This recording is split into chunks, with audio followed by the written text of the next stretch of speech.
Ezequiel. El Kevin, el José Ezequiel, Dios mediante hoy.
Y a Garín ya lo tengo en la foto, ¿ah? Sí. Su mamá ya me dio la foto, doctor, para que lo tenga aquí. Pues bueno, aquí lo pongo. Garín, lo estás vigilando, doctor.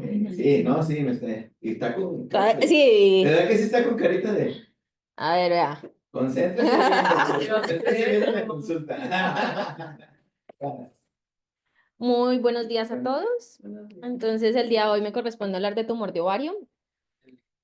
Sí, ya le activé el audio. Bueno, la verdad es que como vi la presentación de Pablo y me di cuenta que hizo como toda la parte inicial, de toda la parte de la verdad inicial y toda la descripción de cada uno de los tumores, inclusive habló algo de clasificación y yo no sabía que además había un tema que era específico de tratamiento y de recaída, entonces dije, bueno, ¿qué vamos a hacer con esto? Entonces, la verdad es que traje una serie de casos clínicos que la idea es que hablemos de ellos y pues específicamente de tumor de ovario y vamos a ir como a aclarar 200 puntos específicos del tumor de ovario para poder como que aprendamos de este tumor. Bueno, entonces el primer caso clínico es una paciente femenina de 4 años de edad, es una paciente que inicia con síntomas en noviembre de X año. Su síntoma inicial era un dolor abdominal que habían inicialmente considerado que era constipación, le habían dado manejo sintomático sin mejoría, consultado a otro médico que le da manejo antiparasitario.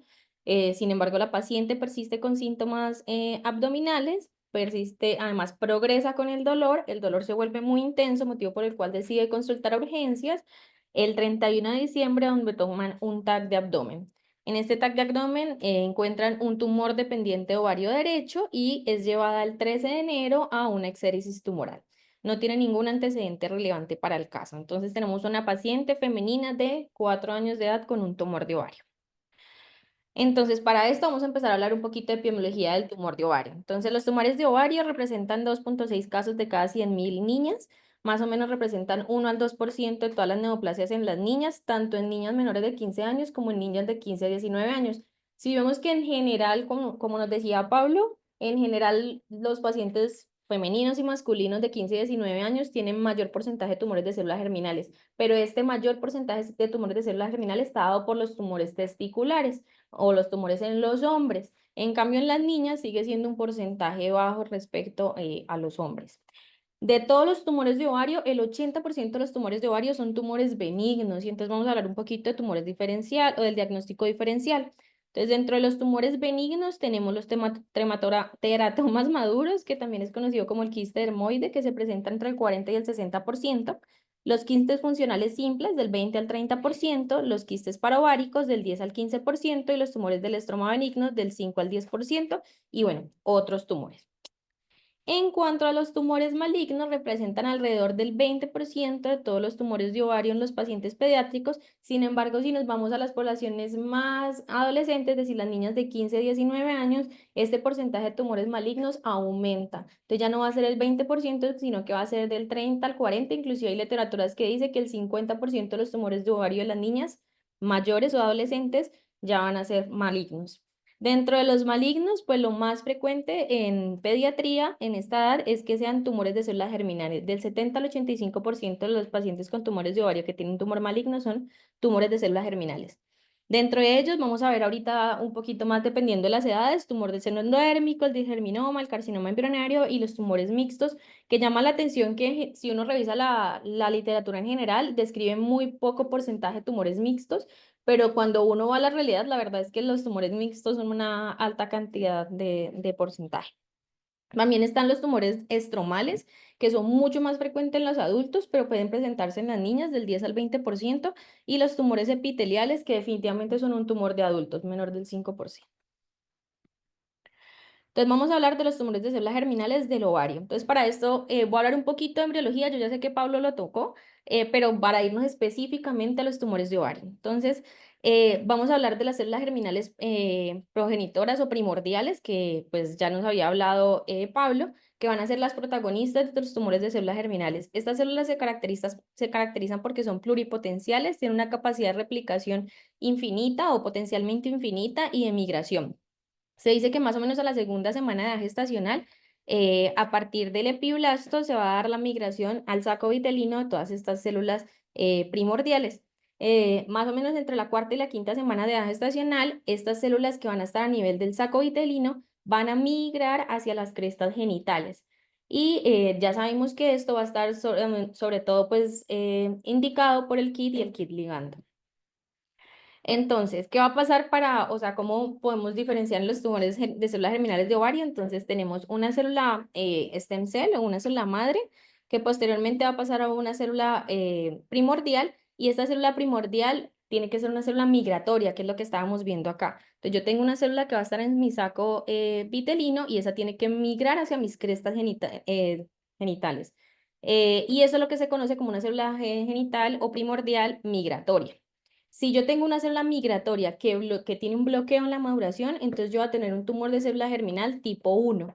Se conocen así o se describen como tumores no neoplasias in situ de células germinales. No tiene, o sea, los puse ahí porque si uno encuentra bastante de esto en la literatura. Entonces se vienen estos dos tipos en pediatría. Van a ver que en adultos hay 1000 más, pero en pediatría tenemos dos, tipo 1 y tipo 2. Los que no son asociados a tumores in situ de células germinales y los que sí son asociados a tumores in situ de células germinales. Entonces, dentro de los tipo 1 vamos a tener los gonocitos o los tumores de células germinales de células primordiales no maduras, que pueden ser teratomas o tumores del saco de Jolk o del saco vitelino o del seno endodérmico, como quieran llamarlo.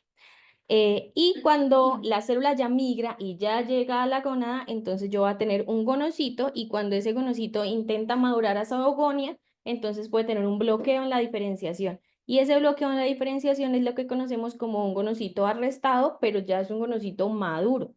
Este entonces va a tener una serie de alteraciones genéticas, que la más frecuentemente descrita es la ganancia del 12q.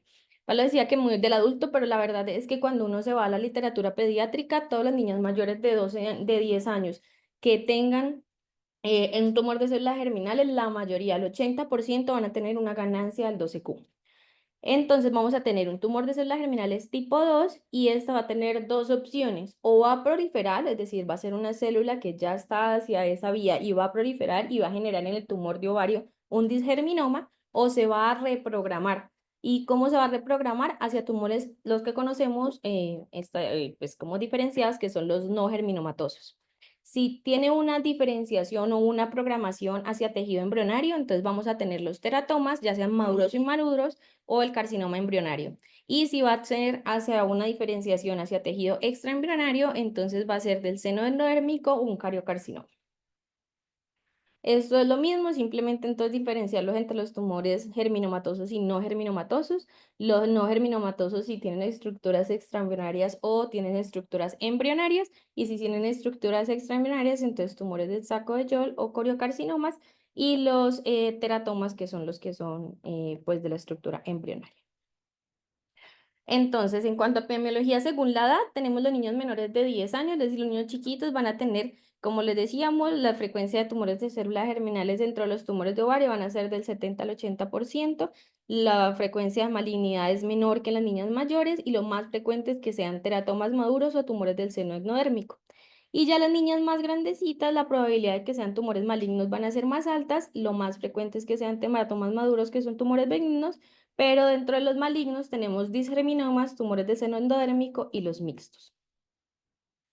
Entonces volvemos al caso clínico, tenemos el reporte de la patología de la xéresis tumoral que se le hizo a esta niña de 4 años y el reporte, entonces tenemos niños menor de 10 años, probabilidad de un tumor maligno, tumor del seno endodérmico, ¿cierto? Entonces ella tiene un tumor del seno endodérmico con implante perienteral de más de 2 centímetros y con un líquido acítico positivo. Con un tumor del seno endodérmico, entonces uno que esperaría en los marcadores tumorales, que eso no lo vimos con Pablo. Que tenga elevada la alfa feta.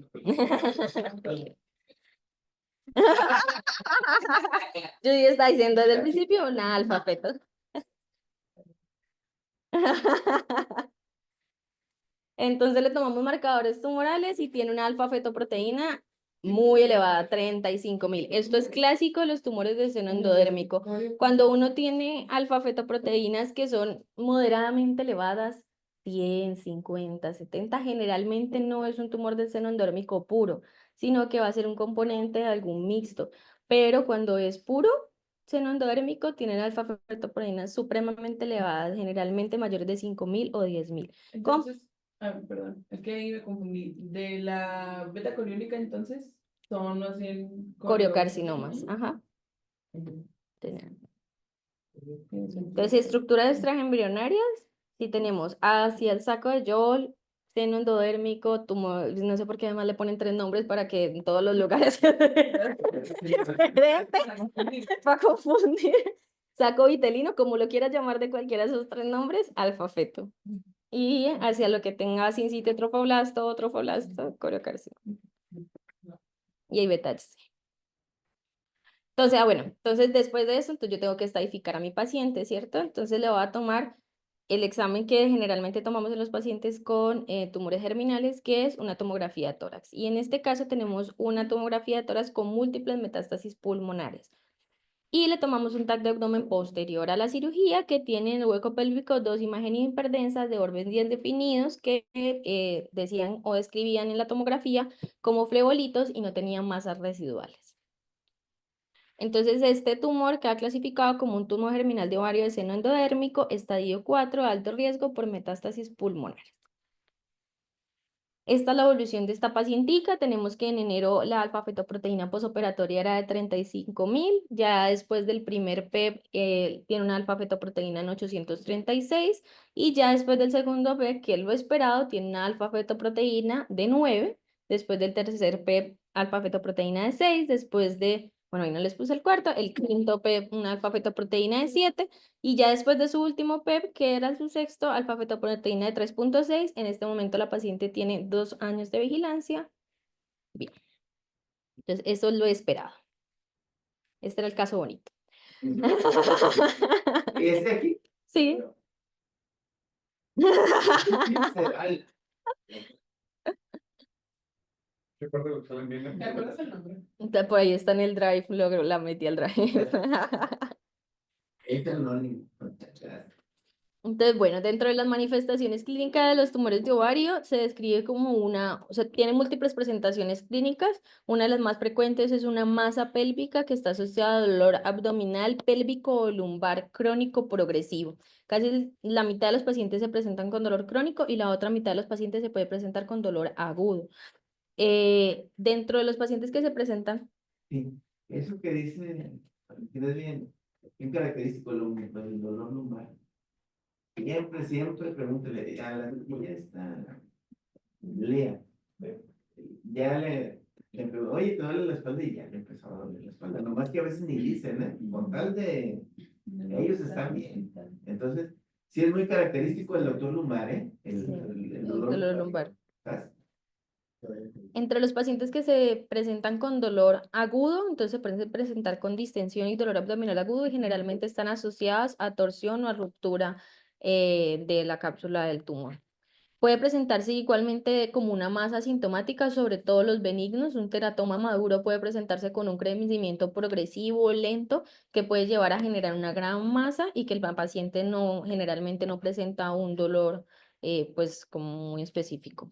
También puede presentarse con sangrado vaginal, sobre todo lo mencionan en el carcinoma embrionario, y puede presentarse, como ya lo veíamos con Pablo, según pues, los factores de riesgo que tengan los pacientes, con virilización y germinales ambiguos. Pero ese sería como los de los Como para y como para el gonadoblastoma, antes lo mencionaban sobre todo. Sí. por ahí hay una que la veía también la doctora Lima, pero parecía una mujer lobo, ¿eh? O sea, no, pero ayuda. O sea, se virilizan, pero de Bien veras. virilizadas. Y hay una niña que ella la vi, yo creo como de 1 año de edad, con sangrado transvaginal. Entonces, ubíquense como pediatras. Te llega una niña de 1 año de edad, sangrado transvaginal, ¿qué piensan primero? Y llegó Violación. Exacto. Violación. No, violación. No, Sí. ¿qué diablos, violación? Entonces la niña estaba, ingresa y pues quién, abajo de volada, ya ven cómo son. ¿Y quién? ¿Y quién? No, pues la señora, pues no, nada. Y ya estaba en el piso 3. No sube aquí con nosotros porque pues No era nada de nosotros. violación, ¿no? Y ya que en alguna revisión que le hacen, o cuando ya la revisaron más en su vulva, le vieron que le protruía algo de la vagina. Y eso ya fue hace muchos años, ya la niña ya va en la secundaria. Y entonces ya cuando le ven eso, y le piden un eco, y no, pues ya bien, la masa venía desde adentro. Y le infiltró todo. Entonces, pues ya no, ay señora, usted disculpa. Y ya le hablan a la doctora Alicia y luego ya me hablan a mí y ay, pues vamos. Y digo, wow, o sea, está esto. Yo dije, no, pues se va a morir. Como siempre empiezo, se va a morir. Cabrón. No, pues ya la subimos y tuvo una respuesta extraordinaria. Yo pues le dije a la mamá, no, pues estaba infiltrada todo el útero, la vagina, pues por y pues yo creo que uno al tercer ciclo todo normal, sin tumor. Entonces ya, pues le dimos 6 ciclos, la niña se curó. Entonces, cirugía. Sin cirugía, aparte eso es lo que más me sorprendió, sin cirugía. O sea, los germinales se responden súper bien, hasta pueden no requerir cirugía, como esta niña. Ay, no me acuerdo, ahí está la señora, viene cada año a traérmela, ¿cómo estás? Pero sí, fue una niña que llegó por sangrado vaginal. Pero como pediatras, pues te llega un caso así, no vas a pensar, lo primero que es, alguien abusó de la niña, la violaron. Pero pues para tener también en cuenta eso, su eco de abdomen, ¿no? Si pensamos que, aunque pensemos que la hayan violado, pues más vale un eco de abdomen. Muchas niñas y adolescentes también me han tocado de que empiezan con no tienen tanto dolor, más bien empiezan a crecerle la masa poco a poco. Y luego, Están pues, embarazadas. viene de abajo, parecen embarazo. Entonces, niñas de 15, 14, 16 años, me ha tocado que les crece el abdomen, Y no dicen por no qué. dicen, ya luego la mamá les nota que no les cierra el pantalón, las ven. Me ha tocado que les han puesto una confías a quién, no, mamá, no, nada. Y una me tocó muy chusco, para ella no fue tan chusco, pero la llevó un doctor general y no, señora, pues mire, hay que pedirle su hormona, Su beta. su fracción beta positiva. No, pues entonces, ¿cómo no? Y pum, pum, le volvieron a pegar. Y ya cuando le piden el eco obstétrico, oh, sorpresa, un tumor de ovario. Tumor de ovario. Sí, su tumor de ovario. Entonces, son también escenarios que nos podemos encontrar con. O sea, pues sí, o sea, pues, 2 veces la de. Ay, de verdad, son casos como Silvia Pinal, bueno, a lo mejor casos de la vida real. Igual lo llegué a ver. Sí, sí les pegan, pero bueno, para tenerlo en cuenta también como pediatras, ¿no? No todas las fracciones betas son embarazos, pero todas, Son muy bueno, algo que yo he aprendido como pediatra, toda adolescente que me llegue con dolor de abdomen como pediatra a urgencias, Hay que hacer también una fracción beta. beta. Sí. Claro. O sea, sí, o sea, porque ellas te pueden jurar y que fue el Espíritu Santo, pero su fracción beta. Pero el Espíritu Santo embarazó, Porque embarazó a María. también como pediatra, sí, Sí. y también como pediatra general me ha tocado como unas 3 veces decirle a los papás, ¿sabe qué? Pues es embarazo. Ujú. ¿Y cómo? Pues ya saben el drama, pero bueno, ya, sigamos. Sí, sí, toque. No traje como una explicación, Ajá. no traje como una explicación larga de cada uno de los tumores, porque ya Pablo había dado como la embriología y toda esa parte, solamente como que para hablar un poquito sobre todo de supervivencia y pronóstico. Sí. Entonces, el teratoma maduro es el tumor de ovario, ya lo vimos, benigno más frecuente en las niñas, se presenta generalmente en las niñas más tirando hacia la adolescencia. Puede ser unilateral hasta el 90% de los casos, pero puede ser bilateral hasta el 10% de los casos, por lo que se recomienda que en el momento en que el cirujano ingrese, pues revise los dos ovarios. En general es negativo para los marcadores tumorales y tiene un excelente pronóstico, supervivencia por encima del 98%, no requieren quimioterapia y su manejo es la resección. El tumor del seno endodérmico, ya lo vimos, más frecuente en las niñas pequeñitas, también puede verse en adolescentes, pero es más frecuente en las niñas chiquitas. Tiene un crecimiento más rápido y progresivo. Clásicamente es positivo para alfa-fetoproteína. Como les dije, alfa-fetoproteínas muy elevadas. Las tasas de supervivencia para los estadios 1 y 2 son buenas, por encima del 90%. Ya para el estadio 3 baja al 75 al 85% y para los estadios 4 pues que si en realidad lo comparamos con otros tumores sólidos no son tan malos, sí, pero 60-70%. Y el disgerminoma es el tumor germinal maligno más común en adolescentes, se presenta sobre todo en las niñas adolescentes pues de 10 a 19 años, más raramente en las niñas menores de 10 años, inclusive dicen que si se presenta una niña menor de 10 años debería hacerle estudios genéticos adicionales porque no es lo frecuente, sobre todo el cromosoma 12. Generalmente es unilateral, pero también puede presentarse bilateral hasta en el 10 al 15% de los pacientes. Puede tener, bueno, se refiere como, dado el recambio celular, puede presentarse con LDH elevada. No hay muchos estudios pues que avalen su uso como marcador, pero sí, sí puede presentarse elevada con elevación de LDH. Pues puede ser hasta como para riesgo, ¿no? Sí, Hay algunos autores que dicen que la LDH o HL elevada da más factor de más riesgo. factor, sí, Sí, peor entonces, factor pues si pronóstico. le llega un tumor de ovario, pues ya saben qué pedirle, ¿eh? Y no le pidan, no le están pidiendo, no manches.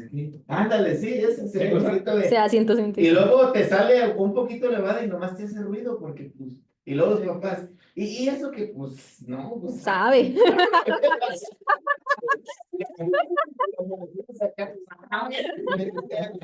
¿Para qué le andan pidiendo? Sí, es que a veces eso pasa, le piden de. Eso es súper común en los de ovario. Alguien que no sabe, le pide toda como la batería, y pues no, o sea, sí hay que ser muy. Y esos son los que tiene ahí, esta Valentina, los que no, esos son los que les debemos de pedir, ¿sale? La DHL, porque luego a veces no le piden DHL, pero sí le piden sea 125, ¿no? Y luego ya el doctor no me pues sabe, señor doctor, ¿qué usted sabe?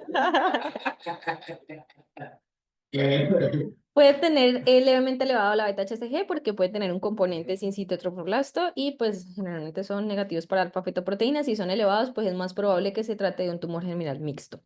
En cuanto a la supervivencia libre de eventos a los 5 años, en los tumores localizados se describen supervivencias por encima del 95%, inclusive hay muchos estudios, pues que ya nos hablará más Félix Dexton, pero muchos estudios que describen el manejo quirúrgico solo sin necesidad de quimioterapia para evaluarlo. Encontré que la tasa de recaída podía ser para solamente los pacientes de estadio 1 bien estadificado, es decir, el que fue llevado a una cirugía con un cirujano oncólogo que le hizo toda la estadificación y que de verdad es un estadio 1 y que solamente fue manejado con manejo quirúrgico, uno podría tener una tasa de recaída hasta el 20%, pero eso no afecta la respuesta posterior a la quimioterapia. Entonces uno podría optar por darle solamente la cirugía. Si recae o hacerle una vigilancia pues muy estrecha y en el momento en que recaiga, darle quimioterapia y no se afecta la sobrevida. Explíquenos otra vez eso. Te digo, no, como un buen cirujano. Ah, no, eso hay una diapositiva de solo eso. Ah, bueno. Porque eso sí es así como un punto. Sí, sí, Le mira. doy estadio 1, porque si te vas al otro extremo, pues es estadio 1, pero ¿qué tal que recaigan? No, pues le doy unos 2 ciclos de quimio, no manches, o sea, sí es un punto así como que Sí, le doy o no le doy. hay una diapositiva solo Ya. específicamente de la cirugía. El estadio 2 y 3 con cirugía y quimioterapia tienen supervivencias buenas del 85 al 95% y el estadio 4 también, comparándolo con el resto de tumores sólidos, realmente tienen buenas supervivencias. Entonces vamos a hablar de un segundo caso clínico. A ver, ese quimio. Entonces, esta es una paciente, Ya reconocí a la niña. paciente femenina de 10 años, inicia con síntomas en noviembre, dolor lumbar intermitente, progresivo. Primero le dan manejo sintomático, sin embargo la paciente no presenta mejoría sintomática, por lo cual le realizan una tomografía. Esta tomografía se realiza en diciembre de ese mismo año, donde encuentran un tumor dependiente ovario izquierdo con un volumen de 565 cc, con presencia de ganglios retroperitoneales de aspecto indeterminado. La paciente no tenía antecedentes relevantes y es llevado el mismo diciembre a una exéresis tumoral. Se realiza un reporte de patología, encuentran un tumor germinal mixto de 80% corresponde a un teratoma maduro con componente de las 3 capas embrionarias, un disgerminoma del 20% con una cápsula de tumor libre de extensión de la neoplasia. Realizan marcadores prequirúrgicos con una alfa-fetoproteína de 192 y una beta-HCG de 0.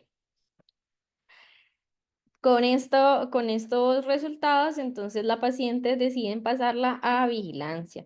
En enero le toman una alfa-fetoproteína que tiene 2 con una beta-HCG de 2 y un TAC normal. En febrero nuevamente pasa a revisión, le toman marcadores tumorales de control, alfa y beta negativos. En marzo nuevamente alfa y beta negativos. En abril nuevamente alfa y beta negativos, inclusive se le realiza una ultrasonografía de abdomen normal. En mayo nuevamente en su seguimiento, en su vigilancia mensual, marcadores negativos. Y el 10 de junio, que es la evaluación de la penúltima consulta, resulta que tiene una elevación de alfa-fetoproteína de 179. Con esto, entonces deciden tomarle unos nuevos marcadores. 7 días después, con una elevación de alfa-fetoproteína de 200 a 257, es decir, eleva de 157 a 257. ¿Qué harían entonces ustedes con esta paciente que tiene aumento de los marcadores tumorales y que tiene un antecedente de un tumor germinal mixto? Trasplantar. Estudio de imagen para ver si se creció. ¿Se puede operar? Lo tiene reciente de hacer una segunda ecografía. Pero no tenía reciente la Y elevación. Pero no tenía reciente la elevación del alfa-fetoproteína.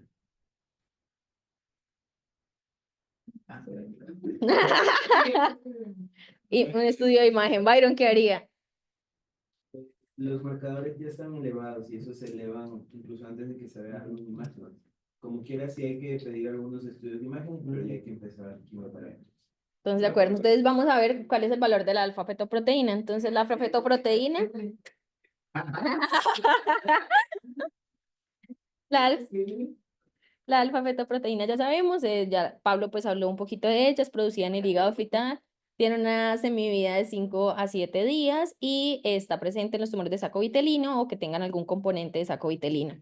Es importante para estos 4 valores. Entonces, tiene un valor diagnóstico. Entonces, aun cuando no confirma el diagnóstico, es un buen indicador de que estamos hablando de algún tipo o de este tipo, pues, de tumor germinal.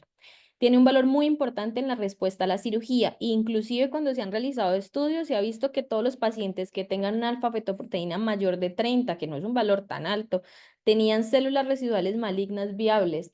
Entonces, solamente con eso, un valor de alfa-fetoproteína que sea mayor de 30 o comparado con el previo o con el prequirúrgico, que después del posquirúrgico haya aumentado, habla de que todavía tengo células malignas viables residuales y tiene un valor a la respuesta a la quimioterapia. Se considera que una disminución satisfactoria es cuando se normaliza después del segundo ciclo de quimioterapia y cuando yo someto a mi paciente a vigilancia, entonces se sabe que tiene un valor importante en la vigilancia del paciente. Inclusive en este estudio que les traje aquí, ellos tenían 302 pacientes.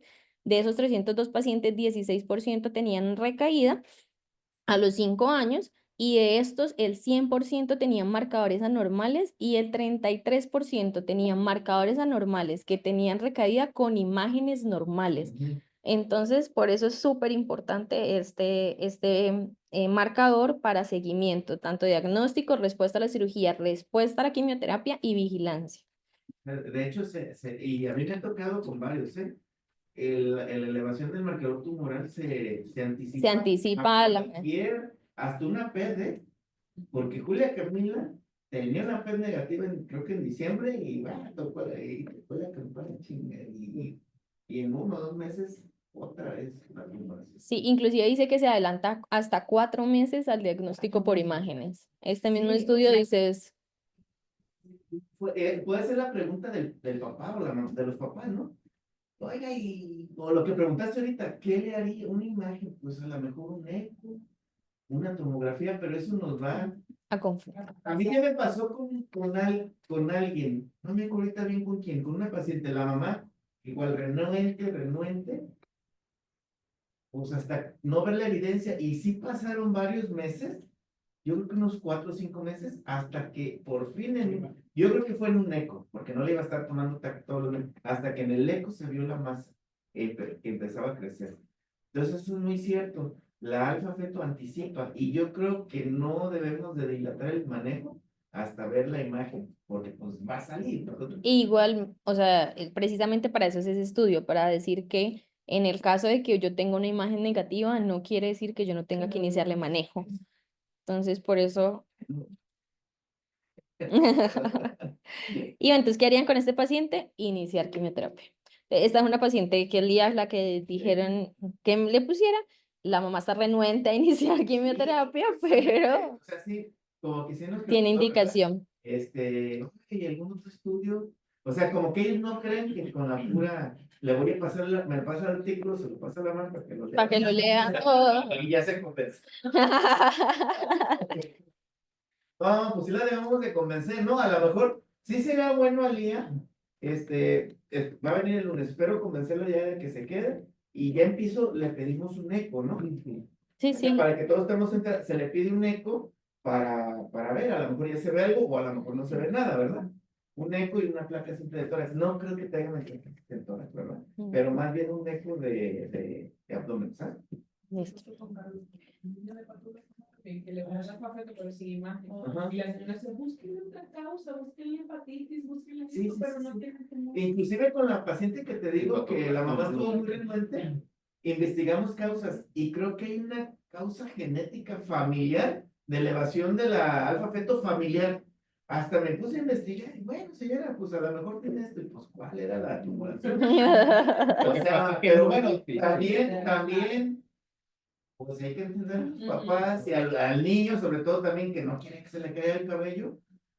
Y que estén bien convencidos, porque me pasó con un ex residente de nosotros, que pues, es amigo, como todos ustedes somos amigos, en un congreso me platicó, se llama Cristian, está en Nayarit, "Maestro, ya para el último ciclo PET de un tumor de testículo, La mamá me dice, doctor, ya está negativo, ya no le ve el último ciclo. No, señora, tenemos que terminar según el protocolo. Claro. Y él insistió, bueno, doctor, y se murió en el ciclo. Se murió. Es una anafilaxia, no sé qué, y se murió. Y dice, no, Muerte doctor. maternal. Y la mamá le decía, doctor, ya ve que... Entonces, yo creo que a veces, pues, o sea, no, y es Cristian y me la platicé así, no manches, o sea, como que, pues si te insiste que no, pues nomás fírmame, ¿verdad? Ya te acuerdas que esta señora, pues fírmame de que no. Pero bueno, son casos extremos. O sea, nunca forzar o que ellos se sientan forzados a que, porque les damos el dinero, no les damos, bueno, hasta con un dacetrón, dicen que se han muerto, pues, hasta con un dacetrón. Entonces, pues no hay que forzarlos, o sea, hay que sea consensuados. Consensuado. Pues sí, no, pues lo tenemos que a veces sí, o sea, pues, no, pues es que sí, o sea, imagínate esta niña, si no, o sea, puede ser dos caminos, la niña del caso clínico, o va a decir, me espero hasta que le salga la bola, pues ya para remitirla va a estar más cañón, yo creo que sí se remite porque la que les digo sí se curó, o acepta y ojalá que acepte y ojalá que le vaya bien, ¿vale? Pero bueno. Y tenemos nuestro último caso clínico, paciente 10 años, febrero, dolor abdominal leve de una semana de evolución, posteriormente presenta un dolor abdominal intenso, cuando presenta ese dolor abdominal intenso presenta un episodio de lipotimia, con eso decide consultar al servicio de urgencias donde le toman una ultrasonografía de abdomen y un ATAC. En la ATAC en diciembre muestra un tumor dependiente ovario derecho de 10 por 12 centímetros. No tiene ningún antecedente relevante para el caso y hasta febrero la paciente es llevada a una exéresis tumoral. El reporte de patología es un tumor germinal mixto, que es un disgerminoma en el 60% y un saco vitelino en el 40%, con invasión linfovascular y de la cápsula. Tiene marcadores prequirúrgicos de febrero con una alfa-fetoproteína de 1160, una beta-HCG de 0, y el marcador posoperatorio del 20 de marzo es de una alfa-fetoproteína de 5530, con un ataque de tórax sin metástasis. ¿Cuándo le operó? En febrero, el 28 de febrero. Y la esta. Y el marcador es del 20 de marzo. Entonces cumple el criterio que dices, ¿no? Sí, exacto. El criterio de después de la cirugía debe estar negativo. Debe estar negativo. O haber Y disminuido sí el pasa, 90%. o sea, los operan negativo. Pues qué bueno. Pero aquí ya tenían 5.500. 5.530. Cabe aclarar que la paciente no fue operada en ninguna institución grande, fue operada en periferia, Un privado. en privado. Es que es bien común, a mí me pasa mucho, y yo creo que a los otros de clínicas de tumores sólidos, de que les dicen, llegan a un privado, llega un urólogo o un gine general, y no, si no lo operamos, se va a morir. Total. Y los presionan, y yo bueno, hubo un chiquillo, un ejemplo, de uno del testículo, lo operaron. No, uno de hace muchos años, un adolescente, lo operaron, se endeudó la familia, se curó en vigilancia como 2 años y seguían endeudados. Y ya ven yo cómo soy de chismoso y con mi padre. Oye, ¿a dónde fueron a que les prestaron? No, pues el de la cremería y de la colonia, el que vende productos lácteos. Dice, él presta y le debemos todavía como 80,000 pesos. Y bien preocupado el muchachillo porque estaba su familia endeudada. Ahí intervienen otros factores, ¿no? O sea, Sí. poca Entonces, pero ética. eso, Yo creo que poca ética, ¿no? Y creo que a esta niña la presionaron también y por eso lo operaron. por eso Hubo terminó. otro caso, ay, a mí me encantan las anécdotas. Hubo otro caso hace muchos años, unos 18 años por ahí, a una niña chiquita, yo creo que de 3, 4 años, unos 3 años, lo operó el abuelo eminente ginecólogo de Guadalajara, una eminencia. Empieza la niña con dolor de abdomen, la llevan con algún pediatra, le toman eco y tumor de ovario y el abuelito dice, aquí soy. Es que me preparé toda mi vida. Pasan a quirófano y la operan como con criterios de adulta. No, los 2 ovarios y el útero. Ay, juego. No, neta. Bien. Una Está cama. bueno la que- Yo me acuerdo que ya conmigo, y ya veo el reporte, un tumor, pues era un verdad un cálculo de niño con teratones. Ah, doctor, y el abuelo así, no, doctor, pero muy en una posición muy. No, le digo, pues mire, doctor, pues no era para que estos nomás se hacen del anexo, ¿no? El tumor de ovario afectado y el anexo. Ujú. Y el señor, y le abro el cáncer, ¿no? Y ahí está, mira, doctor, ahí está el cáncer, ¿no? Y yo, no, casi, no, así como que, sí, se Seguro puso. le bajó la presión. Bueno, ya jamás vino, se la llevó, pero él se llevó un cargo de conciencia porque esa fue su nieta. Pero ¿cuántos no ha pasado? Y ha pasado otras, ¿eh? Que le quitan una muchacha esa fue adolescente de Michoacán, también en su pueblo, también la presionaron. Aquí no sale porque, y la mamá me dijo, pues así me dijo el doctor, si no la operamos ahorita ya la tenemos abierta, si no la operamos, se va a morir. Pues, ¿qué le dice, doctor? Pues, opérela, ¿no? Le voy a hablar a mi compadre, el Gine. No, pues una chava adolescente, le quitaron el útero, los dos ovarios, y terminó a los 16, 17 años con climaterio, porque pues, no tiene ovarios. Mi esposa es Gine y es experta en climaterio, pues ahorita la tiene mi esposa. Porque pues toda la sintomatología de un climaterio, y aparte, no va a poder tener hijos. O sea, lo importante es que lo opera alguien que sepa, ¿no? Bueno, y son casos de la vida real, ¿eh? Son bien tristes, ¿no? O sea, nomás por como dicen. Lo bueno que en Ecuador no llega. Eso. Bueno. Bueno, entonces vamos a hablar un poquito de estadificaciones. Entonces, dentro de las estadificaciones existen múltiples estadificaciones en realidad. Para clasificar a esta paciente, entonces tenemos pacientes con estadio 1, van a ser pacientes con afectación exclusiva de uno de ambos ovarios, cirugía radical o marcadores tumorales negativos tras la cirugía, pues este caso no era.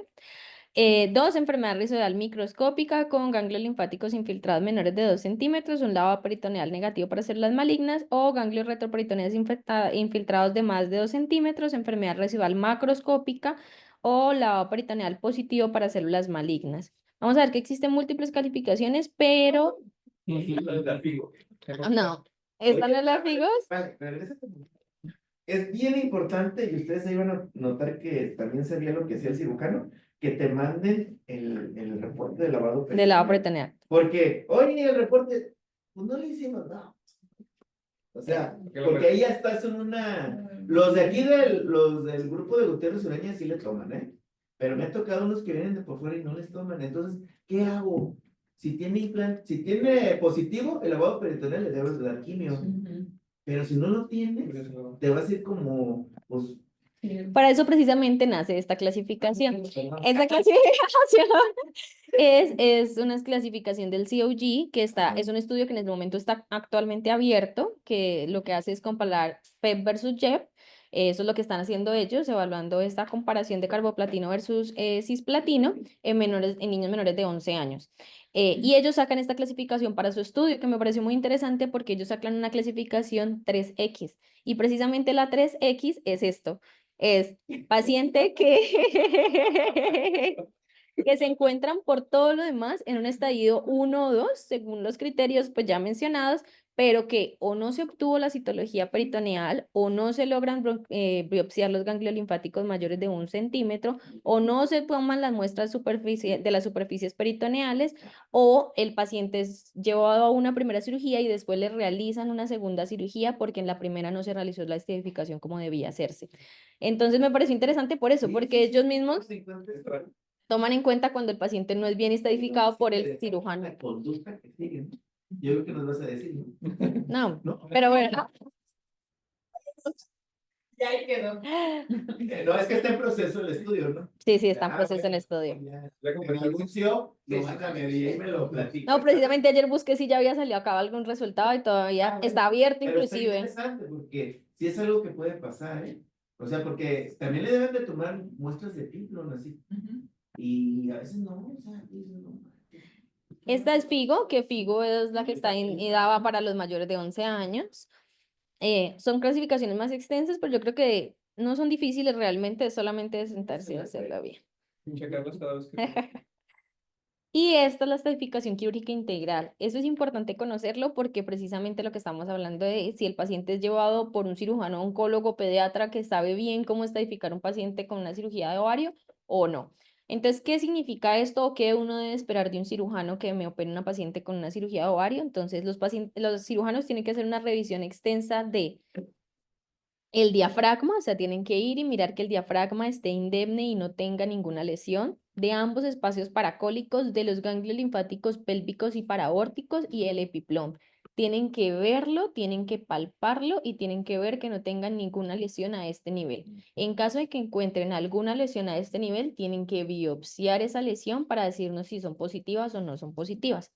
Tienen que hacer estudios del líquido peritoneal. Si el paciente tiene líquido acítico, toca tomar muestra de líquido acítico, pero si no tiene líquido acítico, hay que lavarlo previo a la extirpación tumoral y sacar una muestra para ver si tiene células tumorales. Y siempre tienen que hacer una evaluación del ovario contralateral. Si en caso en que encuentren alguna lesión que es sugestiva de malignidad en el ovario contralateral, tienen que tomar una muestra o una biopsia de esa lesión. Entonces, eso es importante porque todo eso nos lo tiene que reportar el cirujano porque es la única manera que tenemos de estadificar a ese nivel.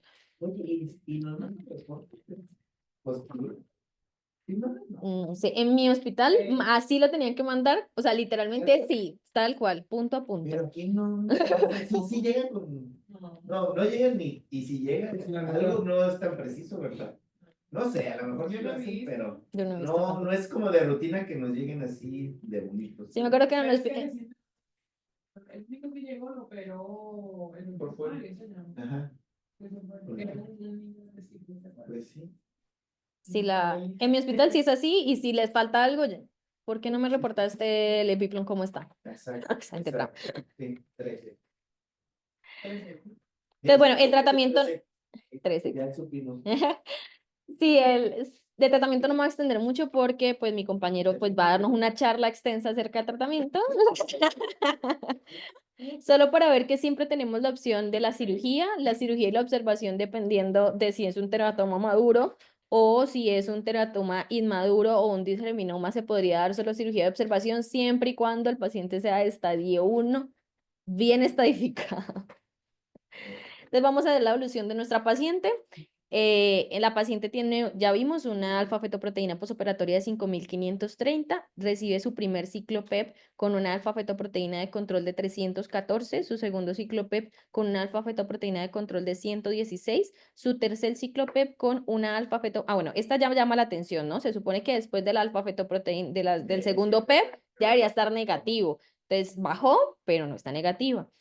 Después del tercer ciclo PEP, llama la atención que sube de 116 a 150 y entonces deciden tomarle una alfa-feto de control a la semana de 275. Se le toma entonces una tomografía de control donde se encuentran restos de tumorización en el hueco pélvico y por eso es comentada con el equipo de cirugía pediátrica. Se coloca un primer ciclo PEP donde la alfa-fetoproteína sigue en 228 y es programada el 19 de julio para una laparotomía. La laparotomía encuentran dos tumores de 4.3 centímetros con reporte de patología positivo para saco vitelino. Es sometida a un segundo protocolo ICE y tiene una alfa-fetoproteína de control ya negativa, 5.7, y un tercer ciclo ICE con una alfa-fetoproteína de control de 5.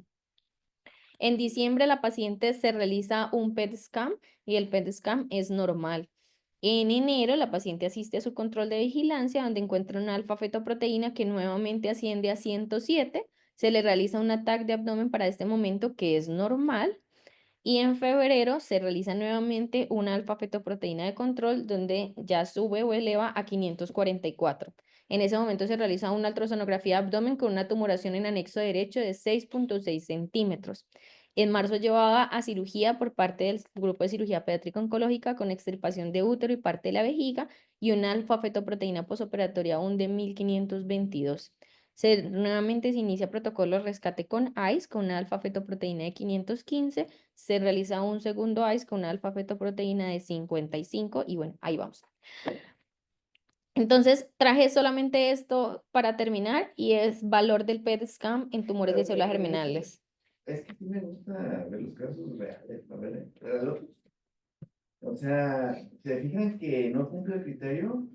Porque siempre les digo, o sea, por decir, les digo, a ver, un linfoma de Hodgkin, ¿cuál es el criterio de remisión? ¿Cuál es el...? Porque las leucemias tienen claro, ¿verdad? Como Sí. que siempre les mancha, y es lo que más hay, ¿no? ¿Cuál es el criterio de remisión? La mínima residual, el LLA. Mínima Mínima residual, no residual negativa, ¿qué día? ¿14 o 28? ¿Cómo quedaron? Ajá. El 30, Al final. al final de la inducción, al 30, Ujú. o al 28. Bueno, es lo mismo. o al 50, que sea. O sea, ahí, si está, ya está en revisión.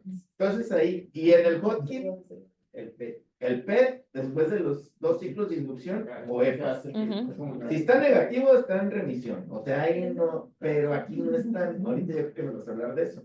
Pero aquí no cumplió el criterio del segundo ciclo estar abajo de 30. Ujú. Entonces ahí ya era un foco rojo. Entonces, Bruno. por eso decidimos cambiarle a LICE. ¿Por qué? Bueno, eso nos van a decir en el manejo. Porque en los germinales de alto riesgo que no responden, se prefiere dar ya ifosfamida, agregarle la ifosfamida. Parecía que iba bien la niña, pero en realidad no iba bien. O sea, se quedó ahí con algún residuo y fue la recaída. O sea, igual si lo vemos desde la alfa-feto posoperatoria, seguramente fue muy mal operada. En- Pero Porque ella lo operaron por fuera, ¿verdad? sí, la operaron Sí, por fuera. exacto. Entonces, yo creo, haciendo una crítica hacia mí, debí de haber sido más estricto y consolidarla con más ciclos AIS. Yo creo que mínimo le di 2, ¿verdad? 3. 3. Yo creo que le debí de haber dado los 6. O sea, para evitar otra recaída, pero pues bueno, el hubiera no existe. Uno también a veces te gana lo de, pues bueno, ya está negativa y la niña, pero bueno, no fue así. Entonces ahora sí, yo creo que voy a ir con los 6 ciclos, 6 mínimo, así de corrido, pero que va a completar como, ¿cuántos ciclos 6 puede aguantar uno? Los que aguante, dice, los que aguante, los que aguante el Creo que cuerpo. cuando fui residente me encontraba pacientes 38 con 10 ciclos 6 y como, aquí estamos. Bueno, pero sí, o sea, tal vez, sí debí de haberle dado más ciclos, o sea, unos 2, mínimo otros, aparte de los otros 2 más, para evitar que recayera. Aquí, Sí, cuando uno hace el análisis, uno dice como, bueno, sí, primero, resto, o sea, seguramente mal operada, sí, seguramente mal operada. 2, pues sí, no respondió bien no respondió después al de PET. los ciclos. Entonces, ¿qué nos Ajá. queda la enseñanza? Y este tipo de tumores después de un excelente pronóstico es después de 2 ciclos, debe estar negativa. Sí. Y no es como el Paul, también eso lo vamos a ver, que el papá, ¿verdad que va bien? Pues no va tan bien, tiene la bola que usted la está viendo y Paul todavía tiene los marcadores ligeramente elevados, pero están elevados. Entonces ese cuate ya le voy a cambiar a AIS. O sea, bueno, lo trataremos cuando veamos, ¿quién le toca de testículo? A mí, a mí. Ah, bueno, el Paul, el Yo Paul. quería comentar una cosita Ah, sí, antes sí. que se pase, porque es que estoy revisando el temario y a mí me corresponde son los protocolos de recaídas y progresión. O sea, quería hacer Entonces, el alguien. inciso porque los protocolos de recaídas y progresión son bien extensos y son aparte de los de tratamiento de cada uno. O cada quien queda su tratamiento. Sí, porque los protocolos, Sí. ustedes saben que Igual es que el mira, PEP es para todo el mundo. El de ovario y pero hay el varios. testículo. O sea, Es no el venía a mismo. hablar que de, o sea, Sí, es prácticamente. Es el mismo. Es la Rosy que ve lo de el tratamiento. Es que el PEP es para todo el mundo. Básicamente es lo mismo, ¿sale? Sí. no, era solo como para. Bueno, pero deja terminar. Y entonces, el otro punto importante a mencionar es, bueno, que después, o sea, que sí es evidente que la alfa-fetoproteína creció, o sea, se elevó antes de que tuviéramos una evidencia. Otra vez. Ajá, nuevamente. Bien. Porque, ajá, Se cumple otra vez la profecía. se cumple. Feto se Alfa-feto hace de 107, tag normal. y con PET negativa. Y con PET negativo. Entonces no es tan sensible ni especifica la P de los caminos. Entonces, ya para terminar, porque nos quedan 5 minutos, solamente hablar de PET. Entonces, la verdad es que el uso de la PET no se recomienda en general para la estadificación inicial ni la rectificación de los tumores de células germinales. Entonces, cuando uno hace como una revisión del por qué esto, entonces se les dividen entre germinomatosos y no germinomatosos. El PET en los pacientes con tumores germinomatosos sirve para evaluar la respuesta al tratamiento, sin embargo hay que tener en cuenta que tiene unas limitaciones. Dentro de esas limitaciones está que las masas residuales menores de 3 centímetros no tienen una alta tasa de viabilidad y por lo tanto el PET como lo que mira es la cantidad de glucosa, no la mide. Entonces con masas muy chiquitas, menores de 3 centímetros, no las va a ver. Y cuando ya son más de 3 centímetros y son puros germinomatosos, sí tendría una indicación, pero pues ahí para saber si la masa está grande o no, está difícil, ¿cierto? Y lo otro es en los no germinomatosos, entonces también tiene baja sensibilidad, sobre todo porque ya sabemos que en los no germinomatosos la mayoría van a tener componentes mixtos y entonces puede que vea el componente que tenga un crecimiento más elevado, pero el componente que no tenga un crecimiento alto, por ejemplo, un componente de teratoma, no lo va a ver, no lo va a medir porque no tiene alta tasa de replicación y no tiene alta captación de glucosa. Entonces, pues la verdad es que pueden haber tanto muchos falsos negativos como muchos falsos positivos. Entonces, pues la verdad es que no está indicado el uso de los PET en los pacientes con tumores de células germinales. Y eso era todo. Y eso es solamente como votar. Sí, la evaluación es marcadores tumorales y imágenes. Yo creo que, por decir, como en vigilancias, ¿cómo nos podemos ir con marcador tumoral y eco? Porque el eco no es ni invasivo, no da radiación, con esos dos. Pero yo me he encontrado, es que el aspecto también es todo un tema, o sea, ni siquiera